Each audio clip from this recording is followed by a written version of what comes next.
Right question doesn't need answer. Luke chapter 20 and verse 8. And Jesus responded, Then I won't tell you by what authority I do these things. The Pharisees and the temple leaders somehow wanted to trap Jesus in one thing or the other, so they intended to question him about his authority. They demanded who gave him such authority and power over everything he said and did. Jesus decided to ask them a question before he could answer their question.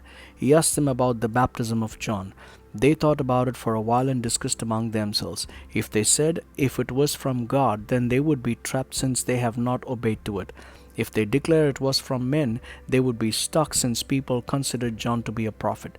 They decided in one accord they would not answer the question. Jesus too refused to answer them. Couldn't we see the human deceptive nature? They love to trap others, but they would prefer not to commit to anything that is questionable. I personally think to deal with trapping questions, we need to question the questioner before we could answer them. The Pharisees knew the answer to the question they asked, but their intentions weren't right. They didn't ask out of ignorance, it was out of arrogance.